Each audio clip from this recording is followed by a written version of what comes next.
All right, fire away. All right. Right at 1 o'clock. Oh, look at me. Hello, this is Mr. Travis Wall. He is a biology and chemistry teacher here at the Stemmerley College of North Carolina A&T State University and was my high school teacher so long ago. So, Dr. Wall, Mr. Wall, I have some questions for you. First of all, tell me about yourself. I'm 50 years old. I have a young daughter. She's 13. She's in 8th grade. I'm originally from New Orleans, Louisiana, and lived there for 16 years. Moved to Mobile, Alabama with my family. Went to university, undergrad and grad there, and then moved here in 2004 and have been here ever since. Oh. Long time. Do you like it here? I do. Comparatively? Yeah, they have seasons. Actual seasons. Yes, it's not just hot and hot. Yeah. And it's slightly less hot. It's slightly less hot. All right, describe your, well, you just gave me your personal background, but and then a little bit more about your educational background. So my undergraduate degree is in geology, and I have a minor in physics and a minor in biology. My original intent was to work in the oil and gas industry, and I took a year off after undergraduate, and then decided to take a left turn and not go into the oil and gas industry and to go into education. I got my master's degree in secondary science education from the same university, University of South Alabama. University of South Alabama. In Mobile, Alabama. How is that down there in Alabama? It's good. I mean, it's actually right on the coast. It's a beach town. Ah, so you get to enjoy a little bit of it. Yeah. Okay. Just hot. Okay. And just hot. Describe a positive core memory from your K-12 classroom experiences. Positive core memory from K through 12 experiences. Trying to think of one. I've been teaching for 22 years.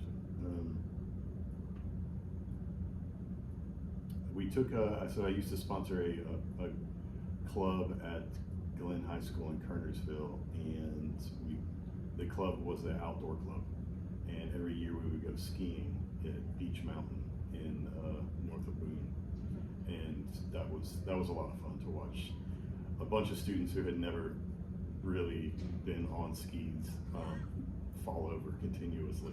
It was a blast. It was laughing from the time we got on the bus to the time we got off the bus. Yeah. I've only been skiing once, and that was for sure me. After like hour 2, you know, I had some bearings, but I did stop by just sitting on my butt. That's just the easiest way to do it. So did they. Yeah, it's the easiest way if you don't know. Just fall down. Just fall down. Gravity works. It does, every single time. Negative 9.8. Describe a negative core memory. My first week as a teacher at Glenn High School in Kernersville, there was a very, very large gang fight that happened at the buses, and that really took me off guard. I was not ready for that type of experience. There was probably, all total, there was about 20 students that were involved in it. Teachers got hurt, the assistant principal got hurt. It was pretty bad. That rattled me a little bit. I've heard stories, not just about Glenn, but just all over. It was from something that had happened on the streets during the summertime, Yeah. and the individuals who were involved hadn't been in the same place at the same time. Mm-hmm. And they just decided to take advantage of the fact that they were in the same place at the same time, and took it out on each other. May I ask, do you remember if it was before or after school started? It was after. After. Yeah. On the bus lot? Nothing to do with it, but at that instance, do you know what communities all serve into Glenn? So I know where Glenn High School is, right there off Union Cross. Yeah, it was a southern, it was the Kernersville area, but it split, so eastern. I know where East Forsyth is, so it's somewhere. Yeah, East Forsyth and Glenn split the Kernersville population, and then we also had the southern portion of Winston-Salem. Okay, nothing but sorry. What led to your interest in education? So you said you started off with geology, wanting to work with oil, and then you just switched. Yeah, so my sister, after my undergraduate degree, I went and traveled for a year. And when I came back from my travels, my sister had started to work in a local high school teaching chemistry. And I had spent a lot of time in undergrad and grad school as in the restaurant industry, and I didn't really want to go back to the restaurant industry. I had made up my mind I didn't want to go to the oil fields.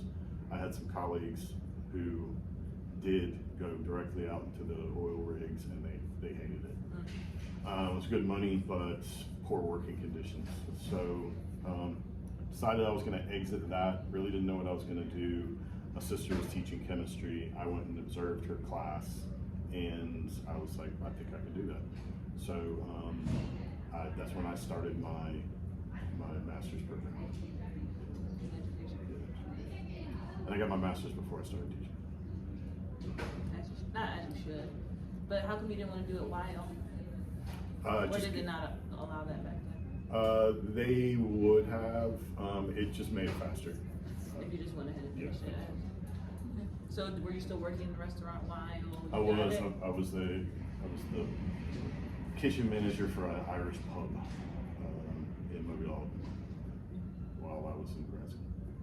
So you were the person ordering everything and making schedules for the cooks, and had a couple cooking shifts, and yeah. You were just the man who did it all. Describe your typical work day. School starts at 9:20. I get here at about 8:45. I do teach first period, second period, and fourth period. Third period is my planning period. When I get to school, come in, fire up the computers, help log into Canvas, and then kind of get a layout for if I need materials or anything like that for the day. I make copies at the end of the previous day, so I don't have to make copies in the mornings. My mornings are pretty chill. First period comes in, we do our thing. Second period comes in, we do our thing. I have lunch off, then third period planning, and then I have a fourth period class, and then fifth period is a short block, and I have that off as well. So that's when I kind of, fifth period is when I get material and copies and things like that ready for the next day. Yeah, I just want you to notice you said that your first block was chill, and then you had no comments about the rest of the blocks. Oh no, I was just saying my morning is pretty chill. Oh, okay. Yeah. In my experience, my first block has always been the chiller block, and They're then not awake yet. Yeah, exactly. I just wanted to see if that was maybe. No, actually, first period. Yeah, fourth period is my my lab class. They've got a lot of energy and they're ready to get out of the building. I enjoy that type of atmosphere. I'd rather the kids interact, as long as they are able to code switch and know when messing around and learning is kind of flipping back and forth. First period is they're medium quiet. My second period is the really quiet ones. Really, not your first? Mm-hmm. I wonder if it's just because of who's in the block. Yeah. I just remember you yelling at, not my block. I think it was the second block. That second semester, I think you were teaching us chemistry, and I just remember being in the hallway and I remember you saying, I am trying. I do remember. Who was that?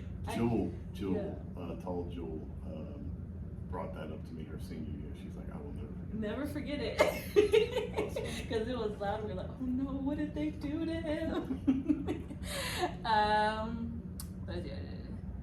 Yes, what is your educational philosophy? Firm, fun, and fair. 3 F's. Yeah, 3 F's.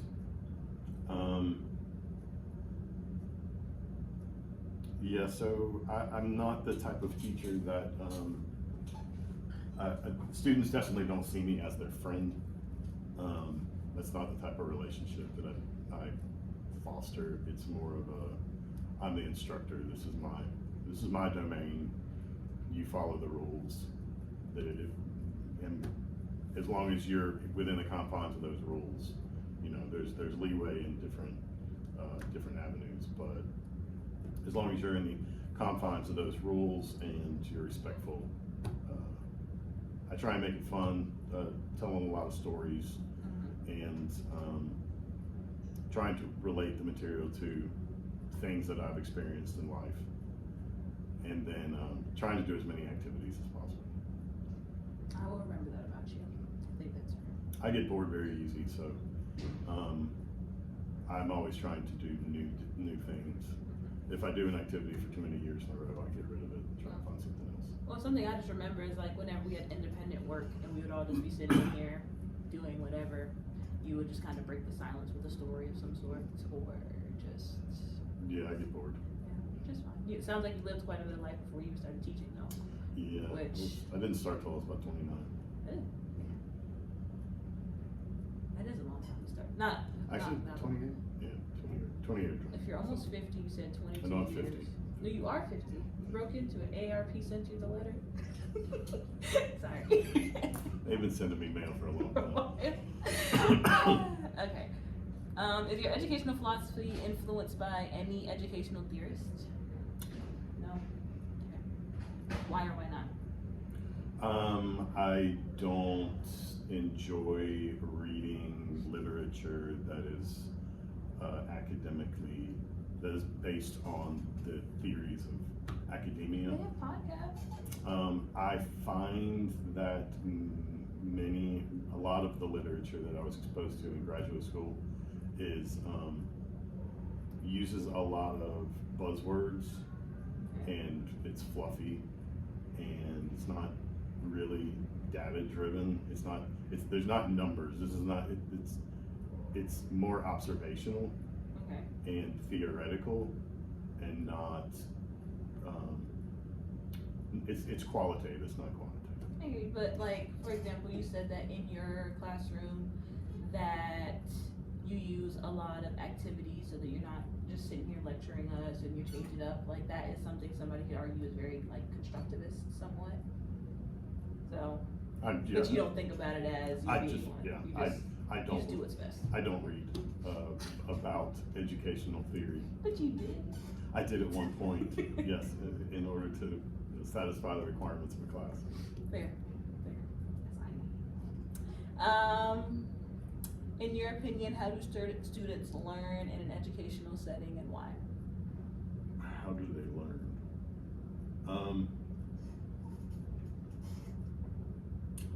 They learn better doing. They're going to remember what they did much more than they're going to remember what they were told.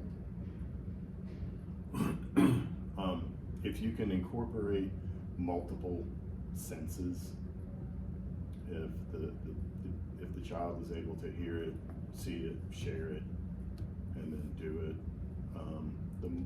the more of those that they incorporate on a particular objective, the more it's going to be ingrained.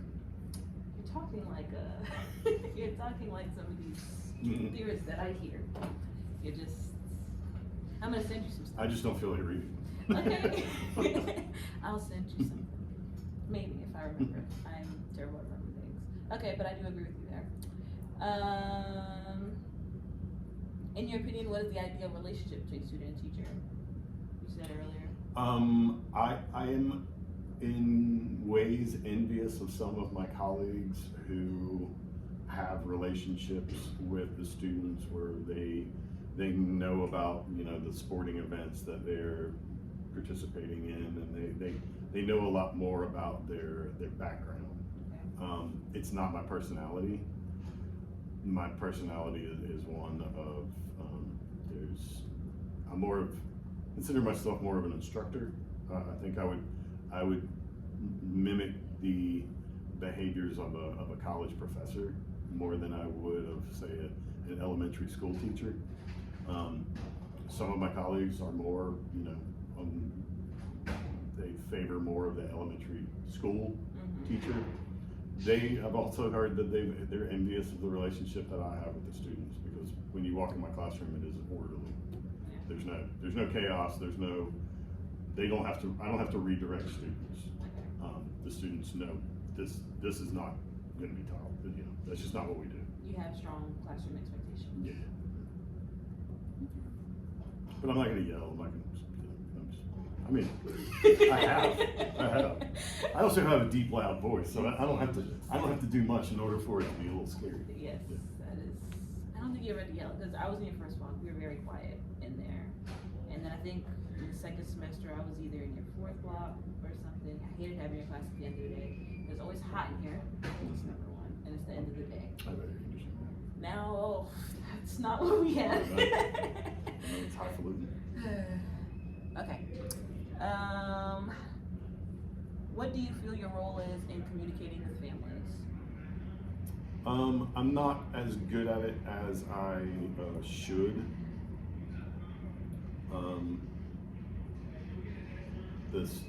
The parents are able to follow me on the Remind app, and most of them do. They also are able to see the daily lessons on the Canvas app.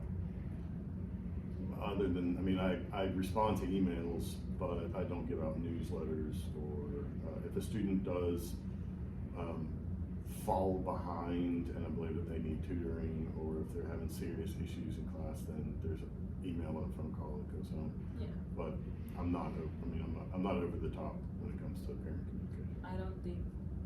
I think what you described as what you do is enough. I don't know if anybody I thinks think other that words. administration and the district would probably like for me to do more. The district is very much pushing customer service mindset for the relationship between teachers and both parents and the students. Public school system is losing a lot of the students to the charter schools, and with that goes money and funding. Yeah. So the budget of the Guilford County public school system is dwindling year by year, and a lot of that is because parents are not happy with either the customer service that they're getting, the environment, class sizes. They're not happy with a lot of it. Like I said, I've subbed all around this county, and the schools that are in more affluent areas are fine. The schools that are not, a lot of the issue, in my opinion, is from parents.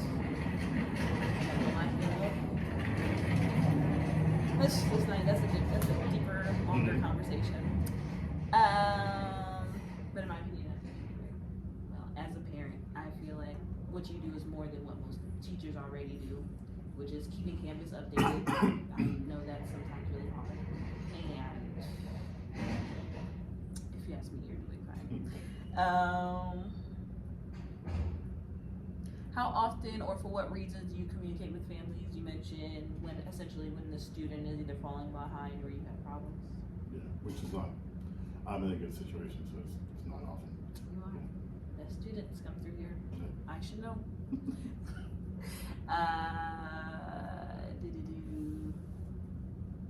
How do you assess student progress?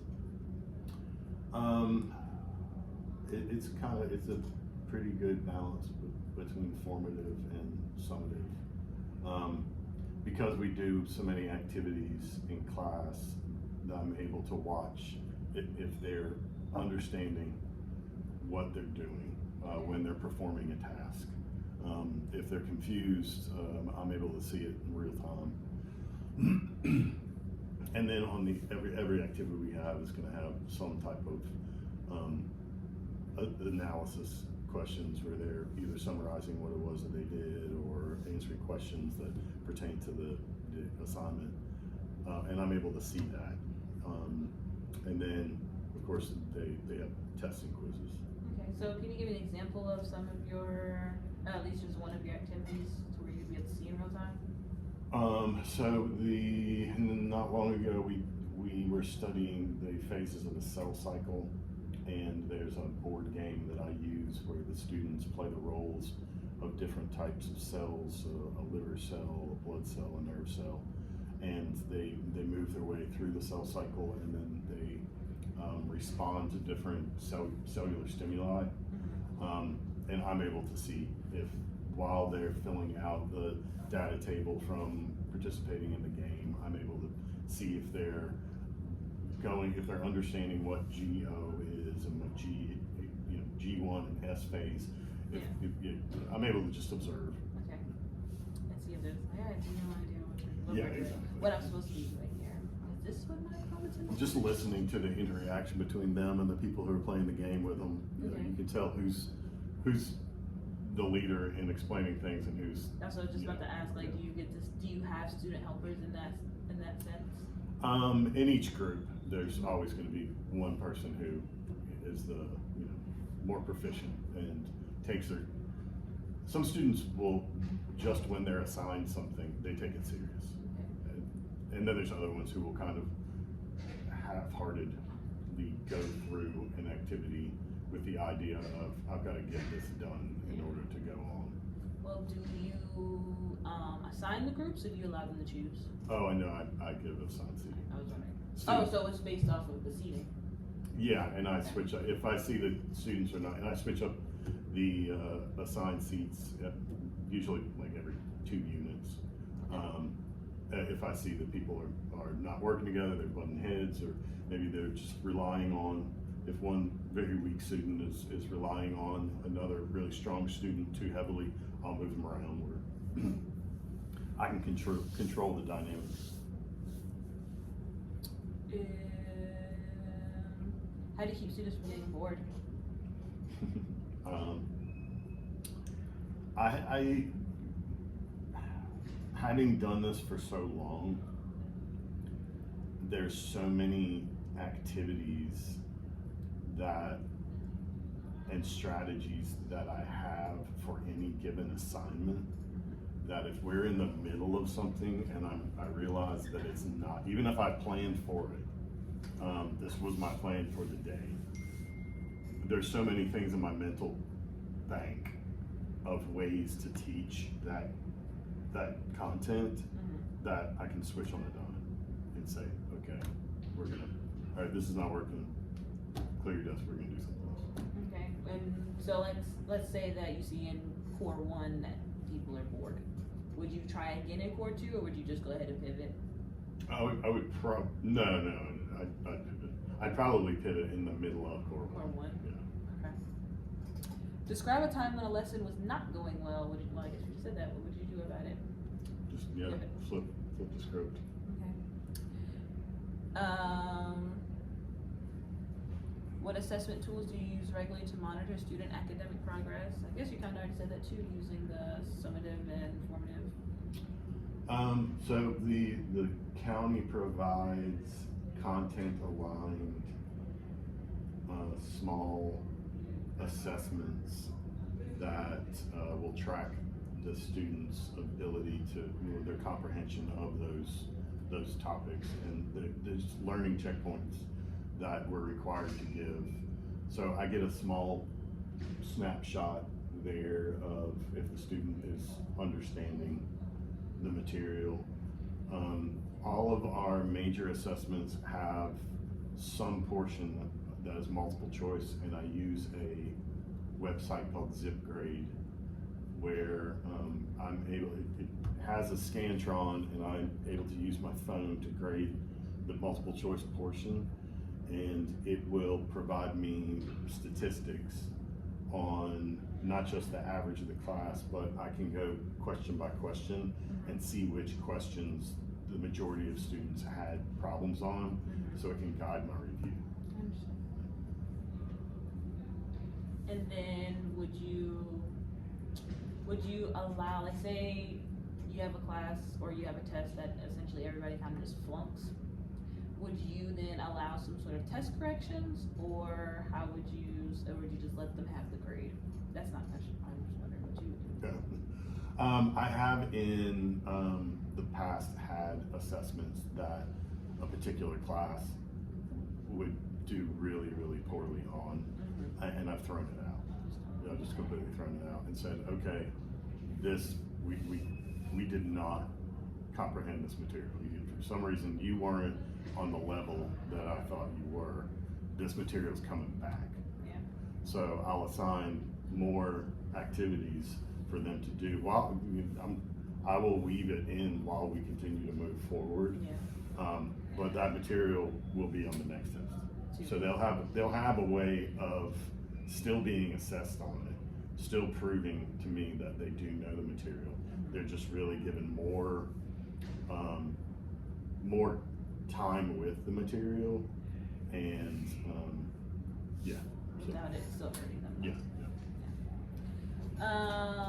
Describe your best and worst teaching experience to date.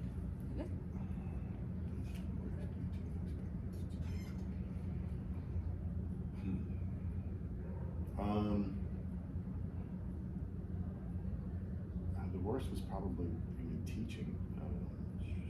The worst is teaching? No. I was just like, I told you about the worst experience, the Yeah. fight after school. When I first started here at STEM, teaching in a very, very tiny classroom, and then teaching chemistry without the ability to have any really hands-on at all because of safety concerns. There were eyewash stations or hoods, or didn't have access to water. We had goggles, that was about it. Yeah. We had glassware, but we didn't have any of the essential safety protocol stuff, and I wasn't going to get fired for it.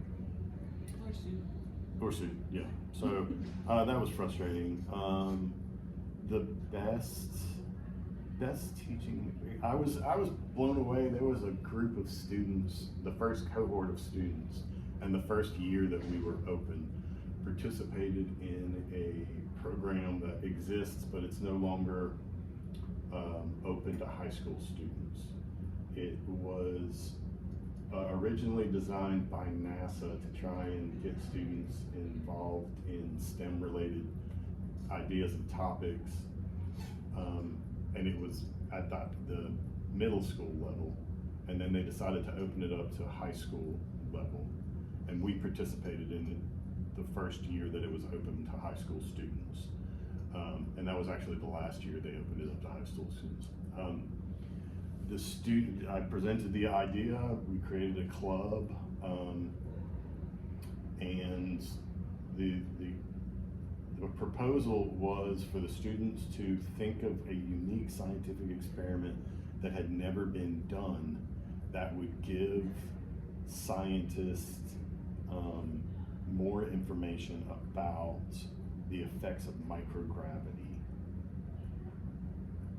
And they had parameters, very, very strict parameters, and they were to design and to come up with an idea, design an experiment, write up a proposal for it, submit that. It was judged by professors and NASA scientists, and our school gave 5 proposals. There were 20 students, divided in groups of 4. They submitted 5 proposals, and we won 1st, 2nd, 3rd, 4th, and 5th place. Wow.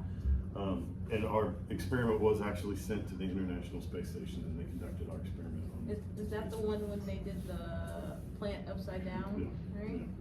It was very simple, but Yeah. it was eloquent, and it was they actually did do it on the International Space Station. The tube that went up to the space station and came down on the rocket, it was at the beginning of SpaceX. It was sent up on a SpaceX rocket, and it was sent back on the SpaceX rocket. The tube that went up there and was manipulated went up and came back to us. I gifted it to Zoe Kelly for her graduation, because she was the head person on the team that wrote that proposal. Yeah. Do you keep up with any of us like that? A few on Facebook.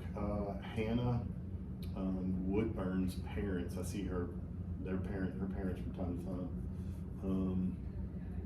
There's a few, not really keep it, on social media, but that's fine.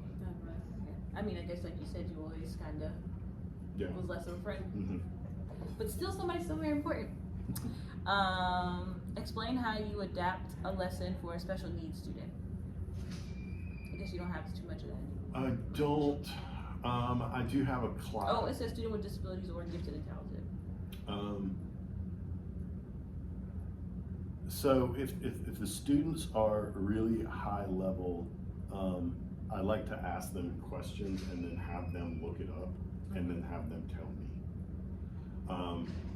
It's more engaging for them. But when it's a low level, I have a low level class, I have to mentally get myself in the mindset of I need to explain this at a lower level. I need to like slow it down. Yes, ma'am. You had a meeting? Oh no, I'm giving an interview for a student who's doing a master's project. Oh, okay. You see Mr. Kate Van? I just need some coverage for Miss King Bennett. Oh, he's right behind you. Oh.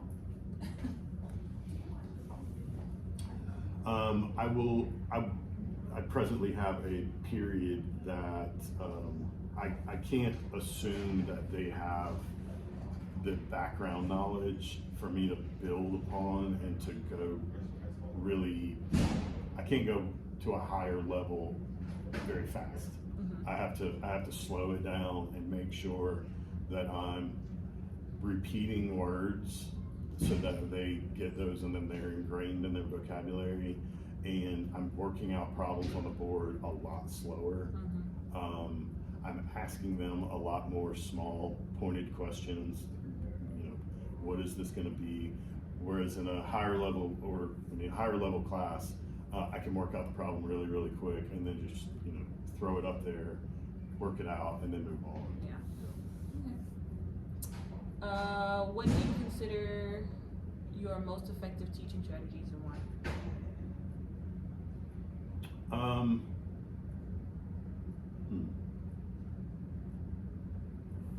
So I do like the use of small micro quizzes at the beginning of class.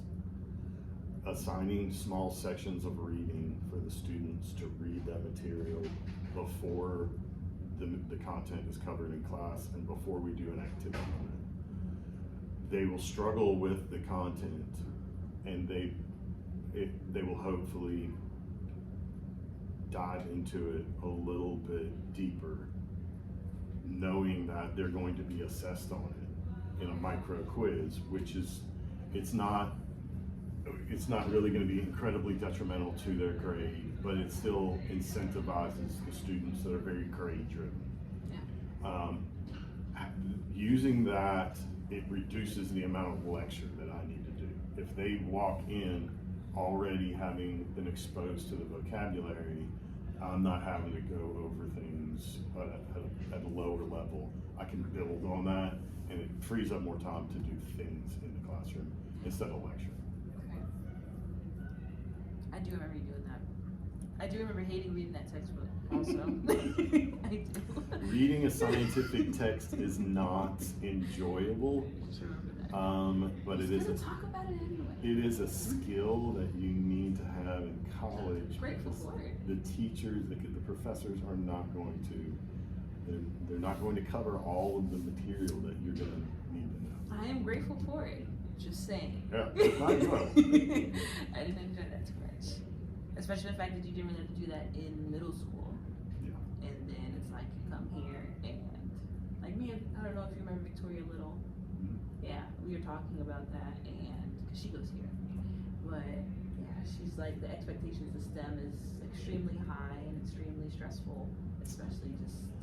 It is. It's just it's a lot. I think it's the amount of it's not the work and it's not the content. It's you have to be the person telling yourself to do things you don't want to do. You know? Self-discipline. You have to be very, very self-disciplined. Yeah, you gotta start that at 14. Isn't that I know, crazy? that's rough. How do you handle behavioral issues in your classroom? Oh wait, ask a question. Sorry, that is a question. But what strategy do you use to get to know your students at the beginning of the year? I don't really. You don't? No, not really. You don't do any of the little interview questions or nothing? I don't remember doing that with you. No. Okay. So the next question: how do you handle behavioral issues? So the majority of our students are very grade driven and will do amazing things for the word bonus. So I will award the students. I don't give extra credit. I don't give bonus points for, don't have bonus on tests or quizzes or anything like that. The grade that you have in class hopefully is an indication of how much you have mastered the content. Now, I reward them with bonus points for good behavior. At the beginning of every class, they're given 25 bonus points that they'll be able to put anywhere they'd like to. They can put it on a test or a quiz or any assessment they'd like to. But I reserve the right, if they have poor behavior in class, to take some of those bonus points away. Okay. So it almost goes back to self-discipline. You can, if you would like to be not a good person. If the class is very, they're supposed to be working on something and they're a little bit rambunctious and they're, maybe just overly talkative, I will tell them that we're gonna have 10 minutes of quiet time to help us focus. And if they decide to talk during those 10 minutes, then I go over to a piece of paper that's on the wall and I will put a mark next to their name, and that means that they've lost 5 of those bonus points. And you'd be amazed at how quiet this room gets. I'm sure. I might steal that. Yeah, it's actually really good. What strategies do you employ to maintain order in your room? There's things that we do every day that the students know when I come in, this is what I do. Paperwork, any returned paperwork is going to be spread out on the desk in a way that they can come up, and they will. As soon as they walk into class, they'll look at this desk, they'll see if there's paperwork here. They'll come up, they'll get that paperwork. They'll pick up a piece of paper that they have been doing their bell ringers on. And they pick that up, they look at that screen, and then they know what their bell ringers are. They sit down and they do their bell ringers. Then there's structure in how things are turned in. There's structure in just the protocols for doing things, but the activities change. So there's structure, but then there's variety. Having the structure is, and teaching to the bell. What do you mean, like until the class is over? So I over plan. I always have, at the minimum, bare minimum, I always know what I'm gonna do the next day and the next day. So if a student finishes, I already have the next thing for them to do. Okay. So never any boredom? No, there's no downtime. They're gonna be eating, living, and breathing biology from the time they come in to the time they leave. Well, that's no fun. Nope, it's not. It's not fun. Nope, not fun. I used to reward free time, like, yeah, you Oh, finished no. free time. Yeah, I also did middle school. Idle hands. Like 11-year-old. Idle hands are the workshop of the devil. No, 11-year-olds, I think they need it just because it's that hour and a half sitting out in one spot. I just feel like it was always best for them to have a little bit of just, okay, yes, just relax a second. Last question. What type of students do you like to work with? Please tell me what type of students you believe you can teach most effectively. I really enjoy, so I have had the pleasure of teaching a few students who came from a Montessori background. And the first time that I taught them, I was not prepared for their mindset. They were not, if they saw an activity and said, this activity is not beneficial for me understanding this material, it wasn't a defiant, I'm not going to do it, but it was definitely, this is silly. Waste of time. Yeah, this is a waste of time. They also were not, they were just not grade motivated. At all. They were not grade motivated. they wouldn't jump. You couldn't control the behavior with grades. And the two in that first class that came from Montessori, neither one of them had great grades in my biology or my chemistry class. But they were the most active students in the class. They wanted to know why at all times. I mean, if I was explaining something, their brain was going, and if they, if I'm talking about electrons orbiting and the p orbital is making a dumbbell shape, they're going, why is it not flying into the nucleus? Whereas other students are just they're not that engaged in the material. They wanted to know if there was something that they didn't get. They were asking. They were like, "What? What in? Hold on, what?" Yeah. And those students are a lot of fun because it allows me to stop and like go way further into it. And it also will allow. I will hit roadblocks. I will hit spots. I'll explain it, and then I'll go, I got no idea, bro. Now I want to know. Yeah. So that drives my my intellectual curiosity. I mean, saying the exact same thing that you know over and over and over again can be incredibly boring. Yeah. But having students that ask questions that lead you to figuring out where your border is, and hey, this is my block. Now I want to know. Yeah. Those are fun. Those are your best ones. Okay. Well, thank you. That was the last question. You're very welcome. I appreciate talking with you. Gave me more insight on you and even the early science education that I had. I could argue my beginning love started with you. Oh. I mean, yeah. It was. Very nice. I appreciate you.